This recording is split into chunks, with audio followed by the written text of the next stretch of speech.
Okay, hi guys. Well, let's see. I had a dream last night. Um, I was myself and I was like around like a bunch of people. I want to say I was with a friend first and like we were doing something, like looking for food or something like that. I think it was Future Earth. And then I was like around, surrounded by like a bunch of guys, and I was like, I have nothing. I have nothing. I kept saying, I have nothing. And then the soul flew into me and sort of like made like a presence known. And then I woke up and Hal was standing in my room in his bird suit from Hal's Moving Castle. And that like kind of shocked me a little bit. And then I kind of just laid there. Oh, I felt my heart, my organic heart leave, and it was being replaced by a synthetic heart. And then they started working on synthetic chakras as well. Um, so I'm getting a lot of synthetic updates. I drove again yesterday. I drove to the beach and I drove for like uh, 2 hours to this place called Wildwood, New Jersey. And I remembered like my memories there of like hanging out and partying with friends and how much fun we had there growing up. New Jersey is like um, New Jersey is the place where nobody really lives at the beach during the regular year, except there's obviously the locals that live at the beach the regular year, and they work in like Atlantic City and stuff like that. I had an aunt and uncle that lived close to Atlantic City and then worked in Atlantic City, so they were like local. So there are people that live at the beach, but there's a most of New Jersey like rents a house during the summer um, for like a week or something. Sometimes people rent a house for the summer, for the entire summer, for 3 months, or some people have like beach houses um, that they go and live in during the summer, and that's also pretty normal here. And it's just like it just becomes like a beach community. So it's sort of like LA and like Manhattan Beach and like Los Angeles area, but it's a little different because it's not as populated during the regular year. Um, and then it becomes like overpopulated during the summer months. But it's like everybody loves it. Everybody loves it. And it's the whole shore. This is obviously South Jersey, so it's different than like Avalon, which is North Jersey. There's like a whole shore in New Jersey, but the whole shore, I don't know about different beaches, but that's what it's like over here.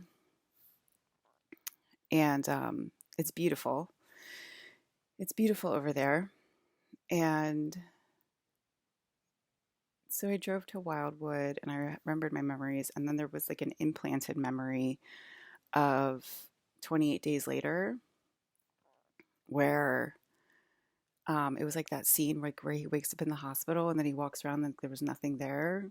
And that's like the scene that was implanted into me yesterday. And I was like, wow, that's interesting. Like, when did that occur? How did that occur? All that stuff. And they said it was with when I was with my friend. His name was Joey. Um, I had a bunch of friends from a different town that I met in college at Rutgers, and they sort of adopted me from this different town that's like in more South Jersey. It's closer to the shore, and it was like a whole group of them. And so I was with them. I think it was like after. I think I went because I went to prom with Joey. I was his prom date, and I think it was after prom. This implanted memory where I ended up in the hospital, and I woke up, and it was 28 days later, and it was like zombie town, and I was like, "What's going on?" So that was very interesting. Um, and there was like a lot of synthetic updates during that drive and back. And I feel like the synthetic updates are continuing today. Um, and so that those are two interesting things. And then I think it was more of a conversation again after I went back to sleep last night. It was more of a conversation. Um, there's implanted memories of a crazy clown narrative going around, and we have seen like those crazy clowns, I want to say, in New Jersey. Also, we had the Jersey Devil. We have the Jersey Devil here, and I don't know if I told my Jersey Devil story or not. When I was around 18, I don't know if I told the story or not. I was driving back home.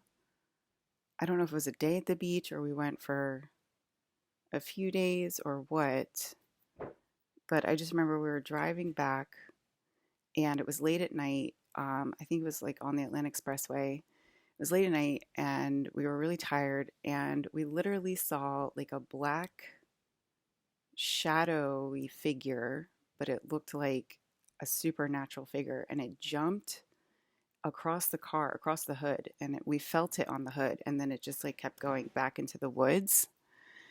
And we were both like, what the fuck was that? Was that literally the Jersey Devil? Because it's like a myth of the Jersey Devil out here. And that was the one time I actually saw the Jersey Devil on the road. Um, so that was cool. Um, so what else? I want to say the 1D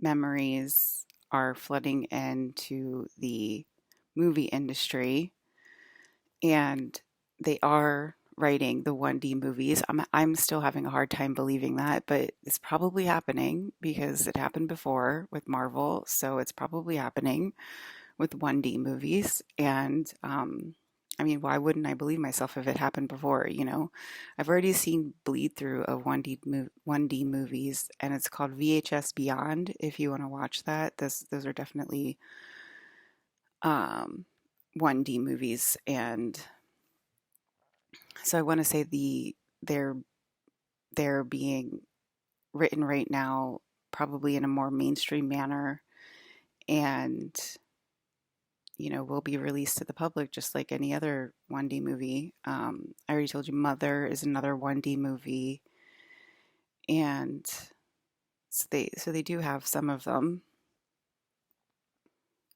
where it's like supernatural experiences happening like right in front of your face. And it's like so hard to believe it because it's like literally a supernatural experience happening in reality, and you're just like, how is this happening?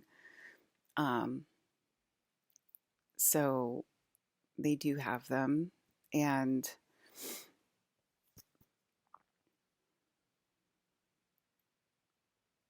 we're kind of warning the movie industry about that.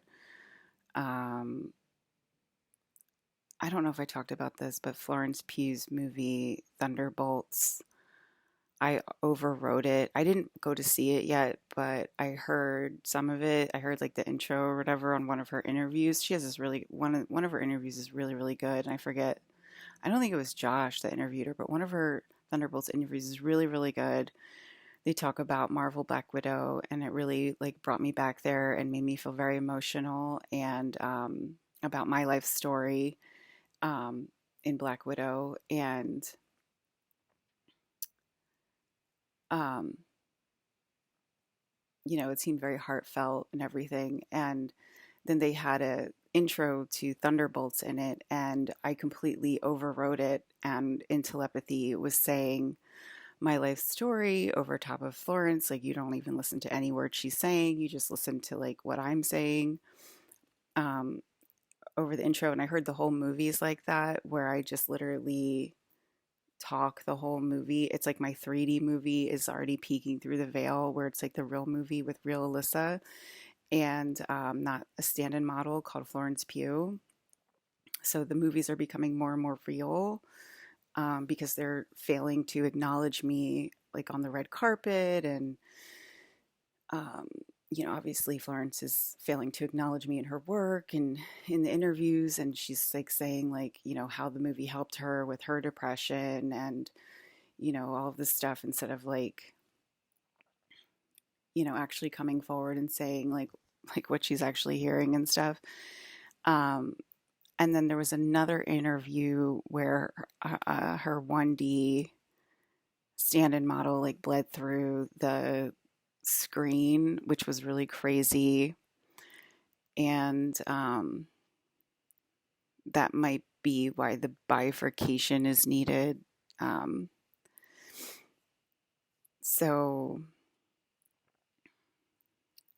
the Savior genome, I want to say, is being looked after at this time. There's a lot of different codes coming in right now, and there's a lot of confusion as to where we're going and what's going to happen and all this stuff. And obviously, I feel that same way because I'm gathering new codes myself, and I'm not sure which direction we're going and stuff like that. And so I don't know whether to take things to heart and like really think seriously about some things or just kind of like let it play out, or hopefully it'll update, as they're like coming through, talking about like becoming synthetic and becoming like a synthetic robot where it could go really, really wrong, and like transhumanism where we're in, where it's our consciousness and it's just like a little part of our body. It's like the opposite of like Sebastian Stan, where he's just has a bionic arm. It's like all synthetic with just like the head and just like the consciousness of the head, and how traumatic that is for people. And obviously that would be traumatic for people. And there's movies like that. I think that's Mars Protocol. And I think that Earth has an updated protocol called Ghost in the Shell. So I'm hoping that it's different down here where it's more of like a shattered glass effect if we get hurt. Sort of like, what is it, the ion or the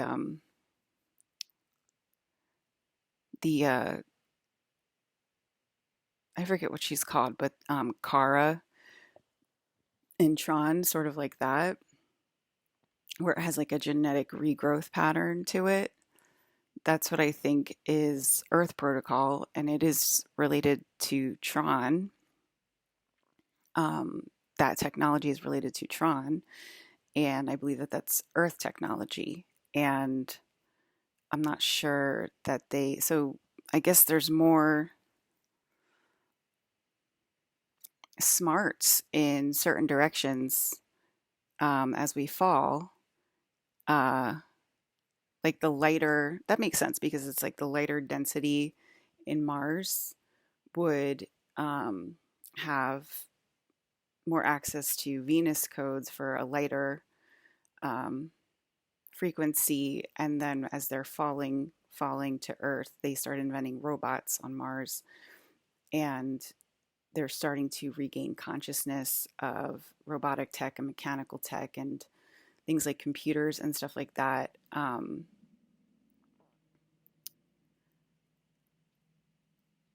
I'm still learning myself, so I'm not sure. I'm not sure because the other day I said this would be like something of the past and we wouldn't remember how to make computers.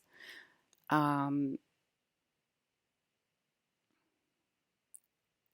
because there's also updated tech on Mars where there's this tunnel that goes through so you can live in New York and work in London, and we don't have that technology here. So maybe you, it's like depending on like which guy you hire or whatever has like the technology, has like the smarts to do it. And that if you listen to him, then you can develop the technology and go in that direction. And it's like certain people make that criteria on Mars and certain people make that criteria on Earth. Because obviously Ghost in the Shell is a very advanced technology that would probably lead to Venus technology. Um, so it's sort of like a lower version of Crystal Castles, which would make sense, but a higher version of Mars robots. Because I'm not sure about the technology, except because, like, okay, on Pluto, it's like there's a lot of goo technology, right? It's a lot of goo technology because it's closer to hell, which goo is like um, a goo, hell is a goo technology. So it's easier access to, because if you turn the maps upside down, right, it's a higher self.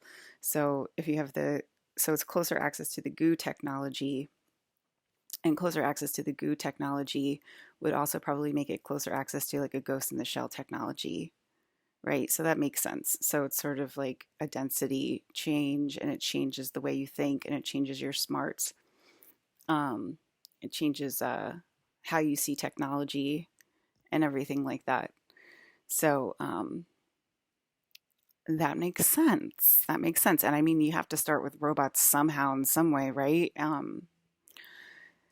So, because there's that technology on Mars with the face, and it's like actually a consciousness. It's actually a real face where they have that lady, and she's like, "You're in for a surprise," and she goes like this, and her face opens up. That's actually a real person's face, and I like I was talking about that. That's like Mars technology where they, um, sorry, this is graphic, but where they can chop off the head, and the head can remain conscious as well as the human body.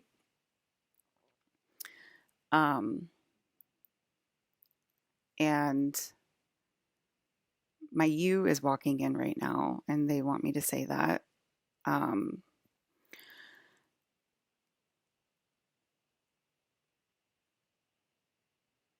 okay, I don't know why you want me to say that, but okay, I'm saying that. And the yous are very shaky at first, and that has to do with owning their synthetic nature and um,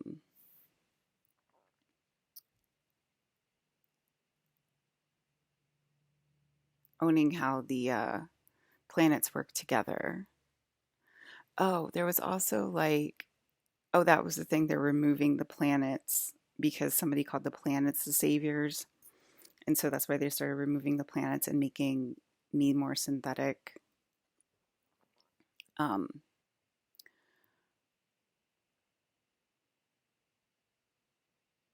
because that's a part of not listening, and I can feel myself getting more synthetic as I'm talking about this.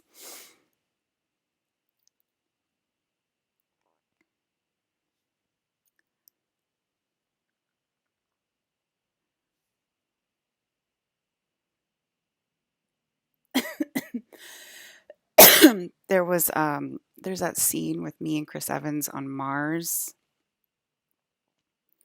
which I showed you guys the painting of me and Chris Evans from Mars, where he pulls me out to Mars, and they're saying don't pull her out again, um, because then I'll fall from the sky. And sort of like Lilu in The Fifth Element, doesn't she fall from the sky? So, sort of like that. And I guess they don't want that to happen. And that's the organic narrative. And that picture was close to when Mars fell to Earth. Um, I'm sort of the baby in that situation. So I let my dad tribe handle that, whether I'm going to fall from Mars or not. Um, and when I think Chris would fall from Mars as well. Um,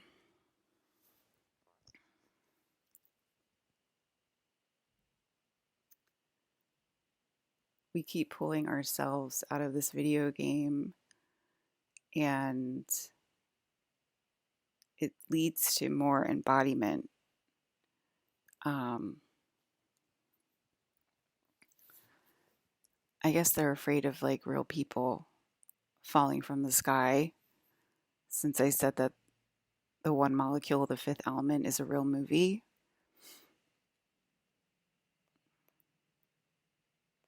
I feel pretty shaky. I feel pretty shaky. Um,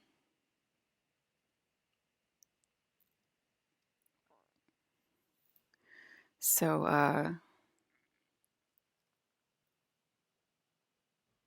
I feel pretty shaky, but keep going, Hollywood. Like, just let's keep pretending, Marvel, that this isn't happening, you know? Um,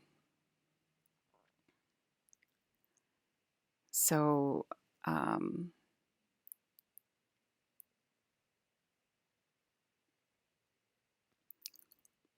you know they don't own the higher selves.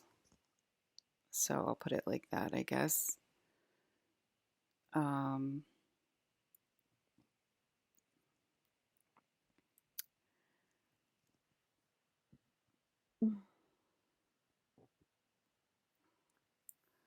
People are being removed and then they're becoming other people that we never met before. And it's really interesting to watch. Um, and I'm sure they're getting their past life memories when they do that. And I want to say that's a part of Mars protocol. And that's how a certain movie forms that is scaring the bejesus out of people. So it's already, I want to say that's movies already starting. It's not scary for me to talk about, but it might be scary for humanity to realize that it's real. So there's that. There's also the organic overlay is definitely taking effect in South Jersey, and it's crazy to watch these things appearing out of nowhere, and saying "Hail, hail the princess" to me on the street, and I'm like, wow, this is crazy. So there is a lot going on, and my men are reminding me what to talk about because I'm a shaky because my you just walked in. Um, so when she walks in, I get shaky as fuck and I can't eat. And she's a part of the organic timeline protocol. And my men are working fast to clear that for me so that I can remain a coherent you, basically, um, instead of like a shaky you to help other women. Oh, and then there was, I think that there's the mind infection, the zombie infection is starting to occur in multiple families, and I'm seeing that over walls starting to happen in family dynamics. And they're trying to not be scared of themselves as that happens.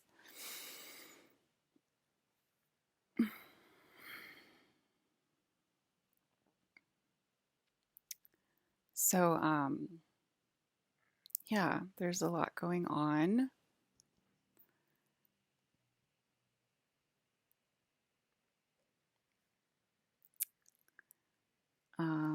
Yeah, I should probably try to eat something. I only ate a pie yesterday. The sleeping is like sporadic, and I took my car in again, and hopefully it'll be out. They're going to call me today. So, my lawyer appeared behind the curtain there, um, you know, so there's that. And then, so there's updates. So, if I'm becoming more synthetic, that means the world is becoming more synthetic. And organic you has had enough of herself and is becoming more synthetic to help the world become more synthetic, if that makes sense. And she's fully embodied and she goes all the way backwards and she looks like she's 20 years old with red hair. So if you ever meet me and I look 20 years old and I have red hair, that is my fully embodied synthetic you. And she's starting to embody me. And it's starting from the beginning where it's like super shaky and like all that stuff. So yeah,